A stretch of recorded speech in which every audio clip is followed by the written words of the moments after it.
Hello, and welcome to the Nebraska School Librarians Association webinar for open education resources for school librarians. Today, we are going to be accessing resources and clicking on links via the slide deck. So if you could take a moment and pause to type this bit.ly into URL so you can have access, that would be great. It's bit.ly/OER NSLA, and it is case sensitive, so make sure that end is all caps. As we go through the presentation today, you'll find that a lot of the images are also buttons that will link you out to those particular web pages. So if you hover over an image and it turns into a finger like it does for the NSLA logo here, if you click there, it will actually kick you out to that particular website. And here I'm going to put a shameless plug as a committee member on the membership committee for NSLA. If you are not already an NSLA member or need to renew your membership, you can do so online there. All right, without further ado, we will go ahead and get started. Just start by a little bit of introduction about myself. My name is Crystal Hurt. I am a former 712 English teacher, currently in my third year at ESU 10 as a teaching and learning coordinator. I made this obnoxious slide for another project, so I just decided to drop it in here, but a little bit about me. I love to travel, I'm a nerd, I love speech and debate, I love spending the summers with my family on the lake, and most recently, these are 3 of my new favorite teaching pedagogy books. I encourage you to check them out for both literacy as well as just getting our students to own their learning with Empower. And then EduProtocols has a lot of really cool kind of game-based protocols that you can use in any content area. All right, I'm going to start by telling a story. So I was super fortunate last Friday to get to work with 3 librarians in a collaboration day. So I want to give a shout out to Lynn Kleinmeyer from Grantwood AEA, who zoomed in with me and 2 of my local librarians, Michelle Arkebeck and Geraldine Mosier, who shared some of her curriculum resources with us. And so oftentimes as librarians, you find yourself living on an island, you're the only one, you have no one to collaborate with, and we create all these things, and then what do we do with them? Do they go in the file cabinet or do they stay in our Google Drive? And so it really is one of my missions to create a culture of collaboration across the state with Nebraska school librarians.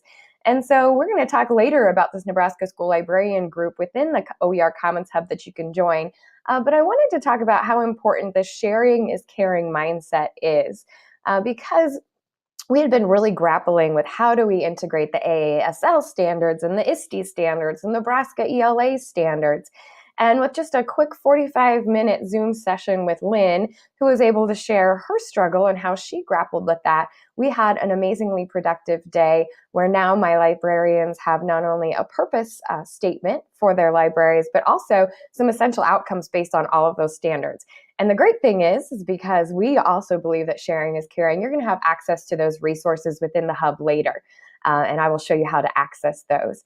Another really powerful thing that happened during that collaboration day was just talking about all the hats that librarians wear and how we can sometimes feel like we're not doing enough or what could we do more. And Geraldine handed each of us one of these little cards, and it was super cute, laminated. It's on my desk right now. But it's just a nice reminder as we continue to do this work that we need to be gentle with ourselves because we're doing the best that we can. And I truly think by having a collaborative support system, we're a little bit easier to be gentle with ourselves because we're sharing those materials and we're sharing our struggles and we're sharing our successes. So I challenge you, whether it's through NSLA or other networks, to really reach out to grow your school librarian and teacher network because sharing is caring. All right. We are going to start today by talking really about the why of OER, and really it is all about equity. And so I want to put it in context with what's currently going on in Nebraska. So one of the strategic plans within the board goals is to make sure that all Nebraskans, no matter which school they go to, where they live, what they have for books in their house, have equitable access to opportunities for success. And a lot of times that revolves around solid instructional materials. And so there are a few initiatives that align with this strategic policy goal. The first one is the Nebraska Instructional Materials Collaborative. If you click there, you can get to their website. But essentially, Nebraska is working with EdReports to make sure that we have the best information we can when we're choosing those core instructional materials for our schools. Another one is the Nebraska Future Ready project, where we have a digital learning and edtech plan, knowing that Nebraska Future Ready framework relies really heavily around the framework of Future Ready Librarians. So if you have not checked out Future Ready Librarians or the Nebraska Future Ready plan, I encourage you to pause and peruse those. And then kind of the third piece that comes in with this, and really what we're focused on today, is the Nebraska OER Hub. And that satisfies the goal that by 2020, we'll have a statewide digital course and content repository, which basically means that everyone across the state can have access to the same materials that are not only standards aligned, but can also be tagged and searchable. And we'll get into more of that later and what that looks like. So today we're going to go through thinking about that context to understand the what and why of OER. By the end of this, you'll have a little taste of Creative Commons. Hopefully you're familiar with that, copyright as well. You're going to be able to know where to find open education resources. And then finally, I'll introduce you to the OER Commons Hub, and more particularly, the Nebraska School Library Group. Let's get started with why. Why would you want OER? And there's a few reasons to embrace OER. We already talked about this idea of increasing equity. Another reason is to keep content relevant and high quality. A lot of the instructional materials, textbooks, or lessons that are used in classrooms today are out of date. I remember the last school that I taught at, it was still the Soviet Union, right, in their textbook. But history doesn't change, so why should we get new materials? But beyond that, for me, the real value in OER is that it empowers teachers, not only to be teacher leaders, but to be teacher creators, and it empowers them to reach out and network and really find good resources. And the other thing that I love about OER is that because OER, the cost for access is minimal, or sometimes none, a lot of districts are turning around that money and using it to invest in PD. So we're investing in people. And we know that having an effective instructor is better than having superior instructional materials. And so OER can help us invest in what truly matters, which is our educators. And then thinking about OER in the context of the SAMR model, sometimes OER can act as just a substitution, where rather than having a physical textbook, we have a digital textbook. It could be an augmentation where maybe that digital textbook also comes with some activities or labs. Modification allows us for significant task redesign and redefinition. When we get down here, what I think this is really cool is that teachers are now designing their own course book, especially with platforms like CK12, which we'll talk a little bit about later. But teachers can design their own flex books, they can include labs, and that really is redefining how we think of instructional materials rather than just here is your static textbook and good luck with implementation. So how might you get into using OER? There's a few different entry points. First of all, if you need supplemental materials, so say you're not happy with what your current instructional materials have on a particular topic, you could search OER to find additional materials. It might be time for a new textbook within your school, so thinking about how you might use this when you are adopting a new textbook. And then teacher leaders who are ready to take and collaborate on the work. And this is where the work that you do with your PLN comes into play. Could be that work like we did with our Library Collaboration Day around curriculum alignment and development. And then, of course, if you are trying to address those issues of equity and access, this is another great reason why you should check out OER. So exactly what is OER? Well, we know it stands for Open Education Resources. And those resources can take various forms. It can be a single item, like a lesson plan or an assessment or activity. It might be multiple items, such as a unit of study or a website of resources. Or it could be a full program, like a textbook, a course, or modules. And you may have heard of MOOCs before, massive open online courses. They would fall into that program section. So basically, depending on your needs, you can find a wide range of materials that are open and free for use. So that brings us to the next part of the what, which is OER is free. But oftentimes we say it's not free like a beer your friend buys you. It's more free like a puppy, or if you are a kitty lover like me, it is free like a kitty. And yes, this is one of my fur babies. Librarians love puns, so this is Cindy Clawford, or Cece. But the thing about, having a pet is that even though you might have gotten the pet for free, a lot of times there's costs associated with it in terms of care, in terms of just the basic needs for a bed and food. And OER works like that in the sense that you can take that money that you maybe used to put in textbooks and use it for professional development or use it for additional training for your teachers. So really thinking about where can you reinvest those dollars rather than just absorbing them. So we know that OER is free, but free does not always equal open. There are some instances where materials might be free, but they're not open. So we can't utilize the reuse rights that comes with the Creative Commons license that we find with OER. And those rights are the 5 R's. The first right is the right to retain. So this means that if you give students materials, they can keep them. They don't have to return the textbook at the end of the year. They can take that with them, or they can have it in their cloud or their device in case they ever want to access it again. You can reuse those materials. Oftentimes, instructional materials love to have the workbook that is necessary to purchase for students every year. So it's an ongoing purchase, but you can actually reuse these materials and not have to reinvest every year. You can also revise the materials, which means, and this is what we did with the materials that were shared by Lynn. She shared those with us, and then we went in and put in kind of our own library spin to revise those. You can also remix the materials, and remix is different in the sense that it's a mashup. So I could take, I really like this part of this lesson and I really like this part of this lesson, so I am going to remix them together to make something new. And then you also have the right to redistribute them. So, if you take something and you revise or remix it, you can redistribute it out into the world of OER Commons. And those sort of rights are governed by the Creative Commons licenses, which have these 4 terms here. There is a Creative Commons Choose a License tool as well as a video. If you're not familiar with those Creative Commons, I would encourage you to pause, watch the video first, and then go through the questions of the Creative Commons Choose a License tool to decide which license you would choose. But it is good to be familiar with the term. So if you see this person, that means by. Basically, you just have to tell who it's by. If you see the equals, this is a ND, no derivative, which basically means you can only copy, but you cannot change the work. And I know there are a few cases within the OER Commons Hub where the state has paid for a company to develop a whole scope and sequence or a course, and they don't want that to be changed for fidelity purposes. So that's where the no derivatives would come into play. We also have what's called share alike.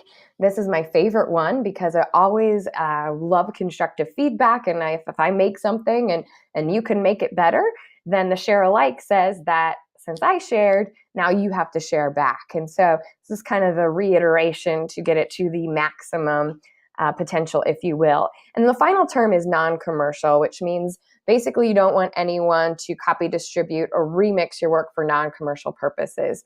And I will say and give kind of a cautionary tale here of teachers pay teachers. If any of you are using that site, I have a fellow colleague who put up an OER lesson.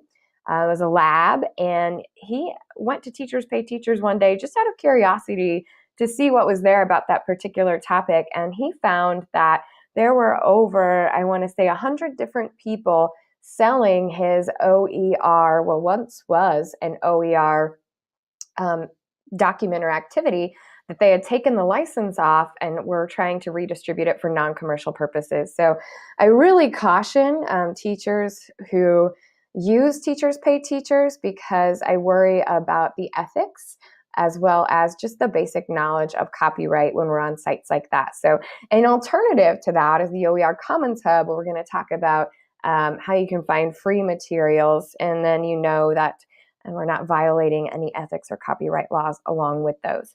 So I will say the one that I like to use and the one that we have decided to use here at ESU 10 is this one down here.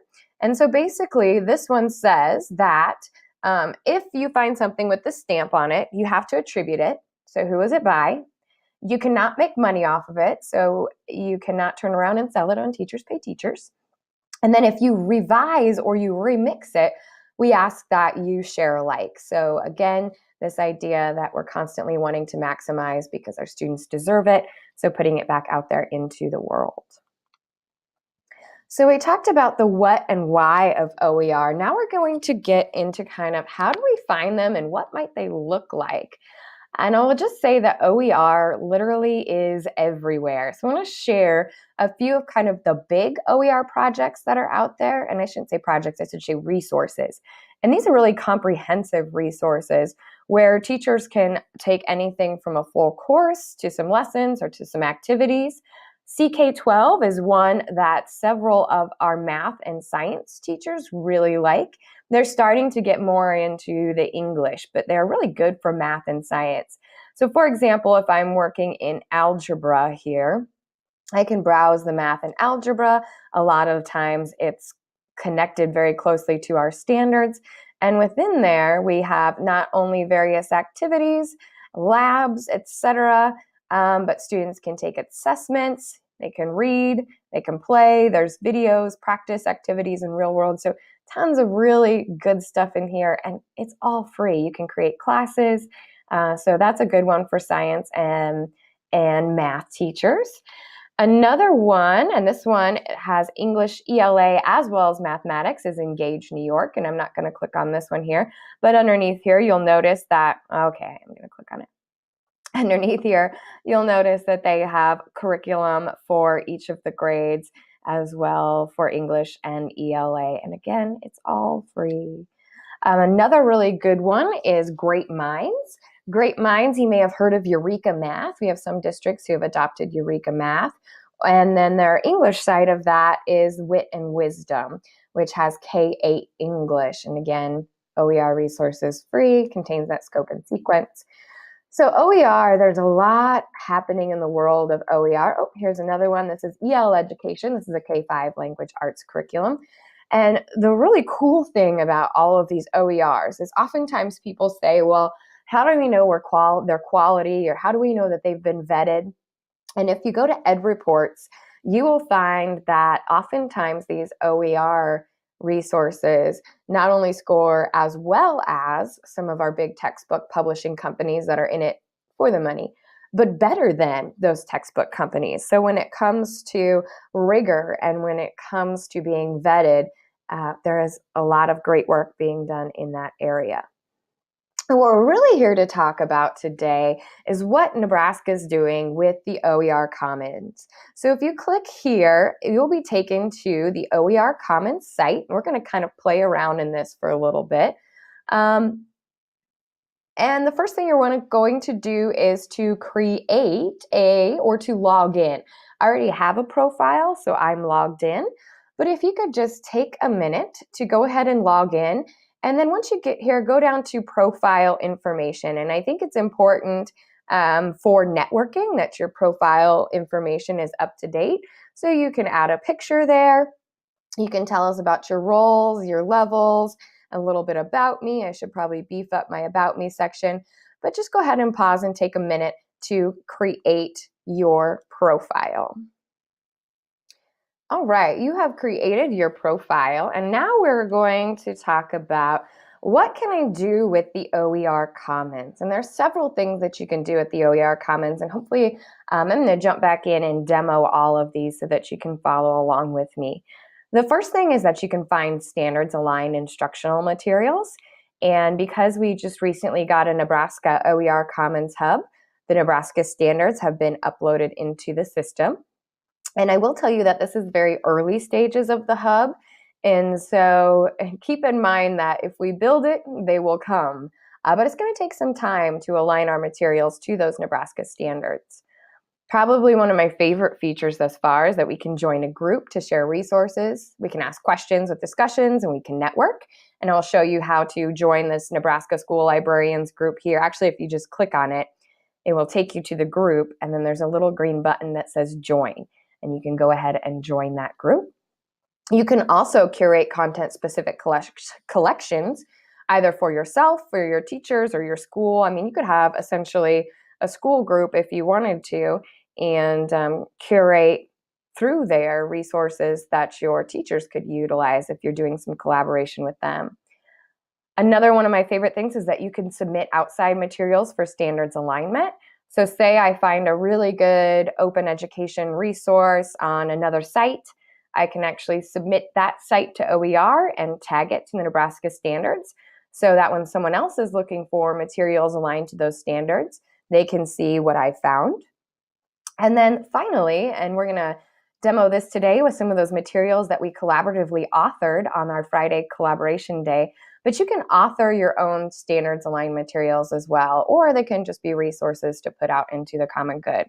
All right, so we are going to jump in and see what each one of these looks like. Let's start with, how do I find standards aligned instructional materials? So within the Commons, anytime you want to go back to the main page, you can click here on the Commons. But for example, if I am looking for items that will help with digital literacy, I could start with just a digital literacy search. And then through here, I just get, let's see, there's 133 results. And no, shameless plug, this is one of mine. But this is a teaching digital literacy site that I put together for sessions. And so notice over here, it is aligned to the Nebraska state standards of multiple literacies. And you can align it to several standards. So we could have searched by standards and found this here, or we could search by that tag word. But here then I'll tell you a little bit about, who is it for, what's in there, who's the author. Here we have that share alike Creative Commons license that we talked about earlier. I can save it into any of my groups, or I can save it into my items. Since I created it, I can edit it, which you won't need to do that. But I can also just view resource, and oftentimes it will take you to another page. But here we have that Google site where we've got the research, the session resources. Learn has tons and tons of great other OERs within there. If you do not subscribe to the SIFT yet, please do. It is such an awesome weekly newsletter that does a kind of viral rumor rundown and gives you classroom ideas for battling fake news today. And so one way that you can search from the OER Commons, obviously, is just that topic search. And so be thinking about that if you're creating something. How are you going to tag it so that people might find it? The other thing you could do is you could search by standards. Let's see, the AASL 21st Century Learning Standards. And I am looking for something for my, let's say, middle school. And we could do a quick search. And we only have 15 results. But we could look through these and decide if any of them are useful for our goals. And again, you can rate them.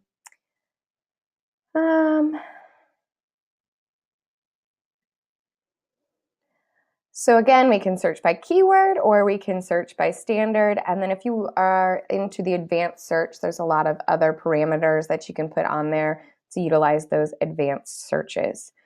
Okay, so one of the things is that we can find standards aligned instructional materials. The other thing that we can do is we can join a group to share resources, ask questions, and network. And so if you have not done so, go ahead and click here, and that will get you to the Nebraska School Library group within OER Commons. Oh, where did it go? Sometimes things move depending on what device you are. So you might have, like, depending on your device, there's a hamburger over here or it dropped down over here. It kind of moves around a little bit. So here are my groups, and I'm just going to jump into the Nebraska School Librarians group. And then within here, we have shared resources. And within ESU 10 in our collaboration days, we kind of talked about some of the big umbrella areas where we might want to share resources. So we came up with curriculum as well as professional development materials.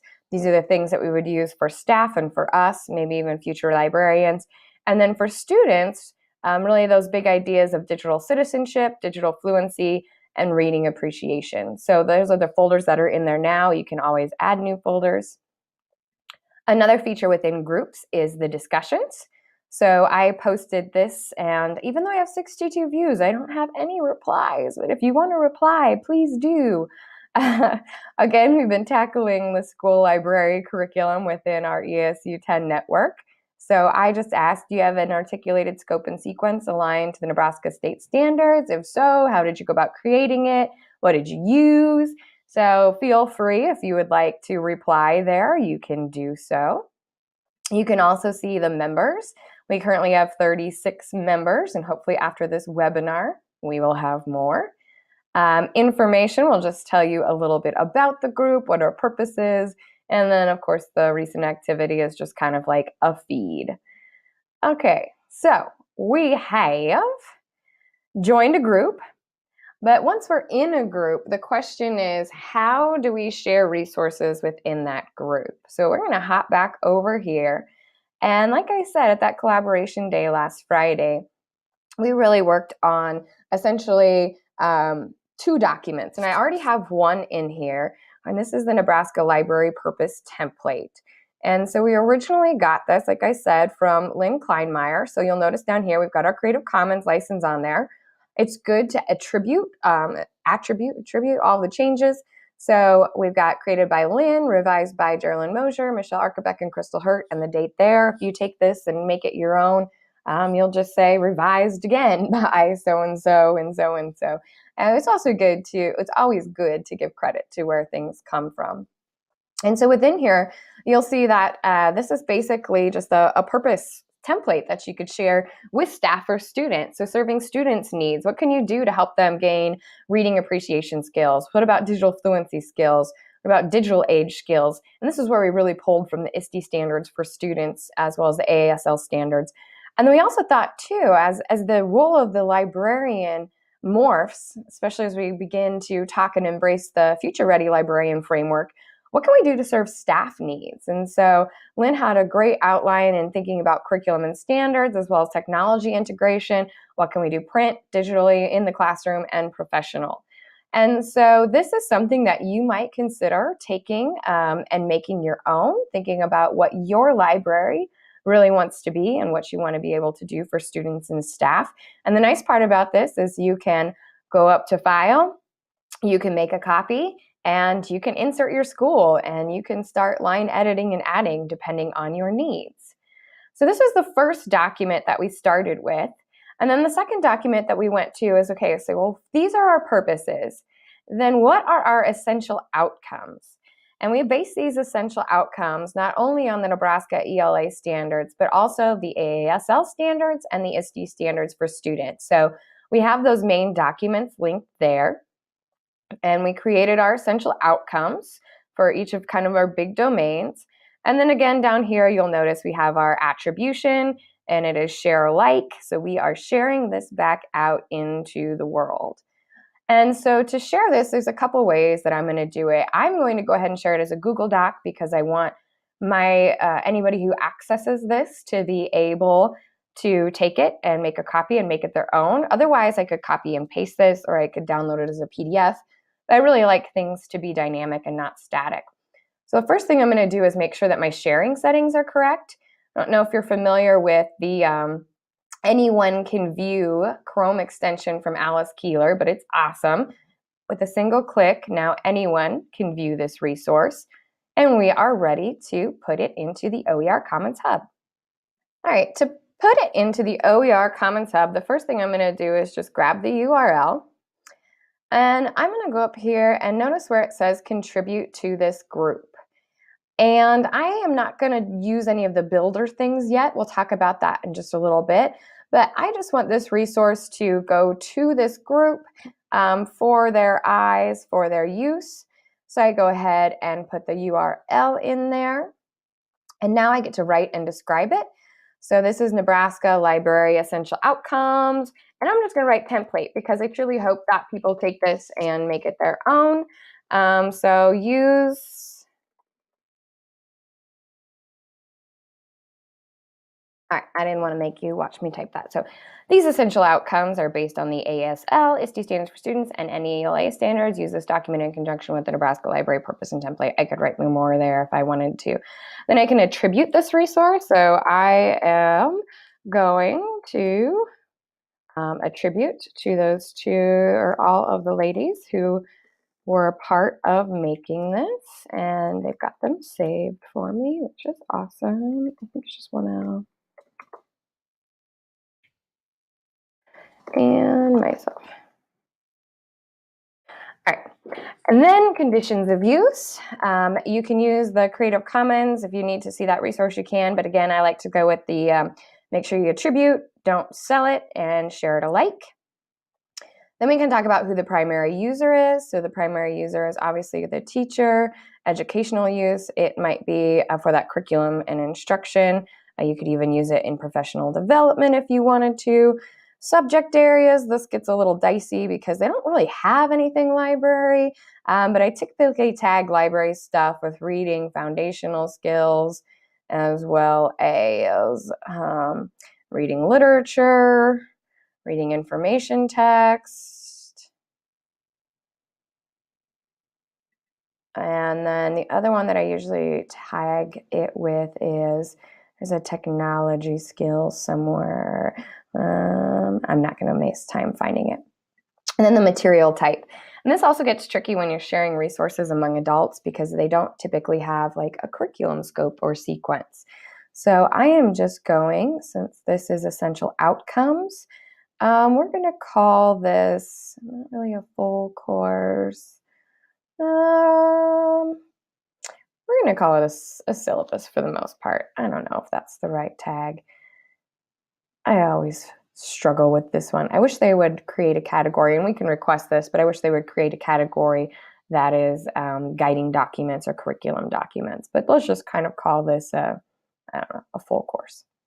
In the media format, how can I get it? It's in a downloadable doc. We are not going to align this to the standards simply because it is standards based already. Anything with an asterisk we have to fill out, so educational levels, and really this would apply to just about all of them at varying levels. Language, English, and the last thing we have to do is tagged. So library essential outcomes, library standards, library curriculum. And when I tag it, I just think, okay, what might people be searching when they're trying to find a document like this? And we can add multiple tags there too.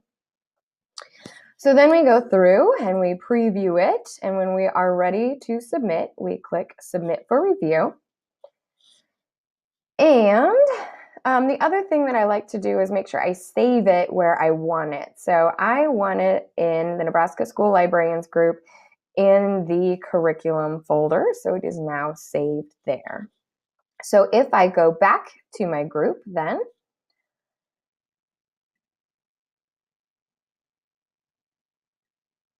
and click on my curriculum, we now have 3 documents in there, the library purpose template, as well as the library essential outcomes template. The final thing that we worked on that day, we're not quite ready to share, but the next step is thinking about a K-12 scope and sequence of lessons. So what are we doing in kindergarten to meet these essential outcomes? And just kind of going through and recording the lessons that those librarians are doing throughout the year. And then at the end of the year, we plan to kind of do an audit and look back through our essential outcomes and connect them to those lessons and say, well, you know, what did we really focus on? Were there any gaps? Is there anything we need to work on more? So that is how we can join a group to share resources, ask questions, and also curate those content-specific collections. You saw how I was able to save that in there. The last thing I want to talk about, and you could do the same thing for outside materials if you wanted to as well. But the last thing I wanted to talk about too is the author tool, where you can create your own resources via their open author platform. And so to do this, we scroll down here to create an OER. And notice that I just submitted a resource because I already had it on a Google Doc, but you can actually build a resource. Or for K-12, you can build a lesson, and really this lesson can even be like a unit. And then for higher ed, they call them module builders, but let's just take a peek at each of these real quick. So within the resource builder, you have your title, table of contents, you're able to add headings there. And then within the lesson builder, it expands just a little bit to where we have our lesson title, you have the overview, any resources that are needed, you can add a task and have the teacher directions as well as the student content for that task, connect it to resources, etc. So I wanted to show just what a few of these might look like. And I'm going to jump into the Nebraska Blended Learning Group because they've done some work with developing resources with this teacher resource sharing. So for example, if I wanted to know how my teachers are giving feedback within the blended learning cohort, sorry, I had to pause to sneeze. Anyway, can click on here, student to teacher interaction feedback. And this is an example of what a resource looks like. So notice we talked about that summary, that table of contents. And these are examples that teachers submitted. Let's go to, Lauren Rayburn. There we go. So Lauren Rayburn, she's using an LMS and G forms to give feedback. So she talks about what that looks like, included an example there, some more examples, feedback using station rotation, and so just some ideas about how teachers are giving feedback in their classrooms. And then if I go back out to that main resource that we had there, not the main resource, excuse me, back to that group, I can see what is connected to the rest of the domain. So how are teachers using technology to facilitate learning? How are they differentiating? How are they getting students to create? Ooh, this is one of my favorite ones. And one of my only downsides with OER Commons is it seems like there is a lot of clicking. But yeah, keep on clicking. So here we have some examples of how students are giving news presentations, being the teacher, using picture notes, picture books. So in terms of the Nebraska OER Commons, we are starting to build those resources for teachers, and hopefully eventually we'll get more stuff in there for students. The last thing I wanted to mention is that in addition to joining the OER Commons itself, there are hubs within the OER Commons. And the group that we just explored previously was in the Nebraska OER Hub, which you can also join, and I'll put a link to join the Nebraska OER Commons Hub. But the work that the state has planned is to essentially meet with each of the content area groups to start creating Nebraska instructional materials collections. And these are collections that are specifically tied to Nebraska standards. The PE group was the first group that went through and did this. And so now we have 33 standards aligned materials for that. And I know that there's more being added every day. The next group that's going to tackle this is the science cadre as they start developing lessons for the new NGS three-dimensional science standards. And the nice part about that is that they requested that they have their own template that follows the phenomena. And so we've actually worked with ISKME, which is the people who house the OER Commons Hub, to create a content-specific template. And we plan to do that with other content areas as well. So outside of the Nebraska instructional materials, there are also just generic OER Commons collections. We talked about CK12 a little bit earlier there. But if I want to discover maybe game-based learning or sustainable agriculture, nutrition, TED-Ed, there are already curated collections that I can find. If I'm just looking for textbooks and courses, I can do that as well. Or if I'm just looking for learning, beefing up my OER, I can do that as well. And then underneath there, we have the groups that are available in the hub. You saw a few of the ones that I belong to. But I encourage you not to just join any or all of these groups because a lot of them are being used in very intentional ways. So make sure that you're a part of the Nebraska School Librarian group. And unless you're in a group working with these other ones, I would not encourage you to join. Maybe the blended learning, because then you would have access to that resource that I showed you earlier. All right, so that is OER Commons and OER in a nutshell. And yay, I stayed just at 40 minutes. I said it wasn't going to be an hour long. But I really want you to think about what role can librarians play in OER as curation specialists. I think that you're going to have a big role in not only helping teachers understand copyright and the power of Creative Commons, but also helping them find standards-aligned, vetted, quality instructional materials to really increase equity and access for all of our students, because kids deserve it and sharing is caring. All right, thank you. Have a great day. If you have any questions, please feel free to reach out to me. My contact information is on that obnoxious slide at the beginning. And have a happy, wonderful holiday season.